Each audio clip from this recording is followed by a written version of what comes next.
আচ্ছা, আপনারা বলুন তো আমাকে, একজন মুখ্যমন্ত্রীর হাতে কি শোভা পায়?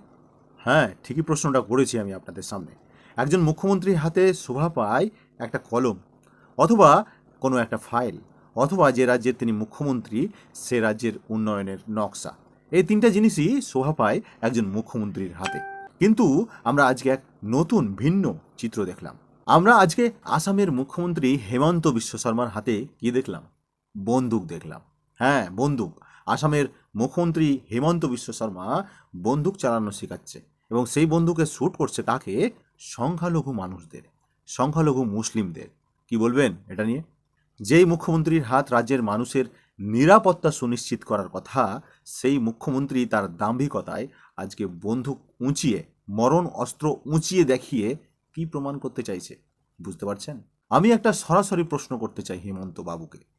হেমন্ত বাবু, এটা কি আপনার ক্ষমতার দম্ভ, নাকি বিরোধীদেরকে ভয় দেখানোর চক্রান্ত, নাকি সংখ্যালঘুদের টার্গেট করে ভোট ব্যাংক গুছানোর অপচেষ্টা? কোনটা? যখন একটি রাজ্যের মুখ্যমন্ত্রী হাতে বন্দুক নিয়ে সে রাজ্যের সংখ্যালঘুদের উপর লক্ষ্যভেদ করে, তখন বুঝতে হবে আর যাই হোক, সে রাজ্যে আইনের শাসন বলতে কিছুই নেই। রাজ্য জঙ্গল রাজ্যে পরিণত হয়েছে। কেন্দ্রের সরকার তথা বিজেপি সর্বক্ষণই দেশপ্রেমের কথা বলে, কিন্তু তাদেরই মুখ্যমন্ত্রী আজকে বন্দুক হাতে কি বার্তা দিতে চাইছেন সাধারণ মানুষকে? এই হিমন্ত বিশ্ব শর্মা একসময় কংগ্রেসে ছিলেন, বর্তমানে তিনি বিজেপির পোস্টার বয়।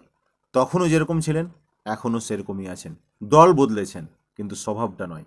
আসলে এই হিমন্তবাবুর হাতে বন্দুকটা মানায় ভালো, কেন কি তিনি রাজনীতিটাই করেন ধমক আর চমকের। ধমক আর চমকের রাজনীতিটাই তিনি ভালো করতে পারেন। তবে কি আমাদের এটা মেনে নিতে হবে বিজেপির এখন এটা নতুন সংস্কৃতি? মুখে রাম নাম আর হাতে বন্দুক, এটাই কি আসল চেহারা এই বিজেপির? এটাই কি তাদের আসল সংস্কৃতি? আপনার কি মনে হয়?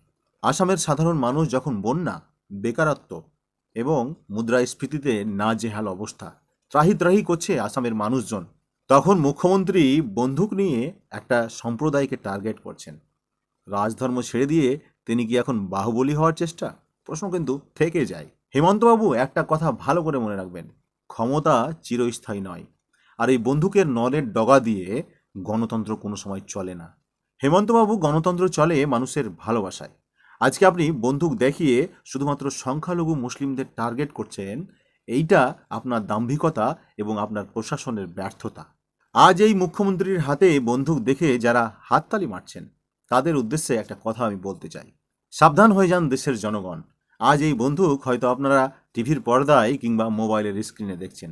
এই বন্দুক একদিন না একদিন রাস্তায় নামবে আপনার এবং আমার অধিকার কেড়ে নেওয়ার জন্য। তার আগেই আমি আবেদন করব সকলকে, আপনারা সংযত হন, সাবধান হন এই বন্দুকবাজ এবং এই সাম্প্রদায়িক দলগুলো থেকে, যারা মানুষের অধিকার কেড়ে নিতে মরিয়া হয়ে উঠেছে।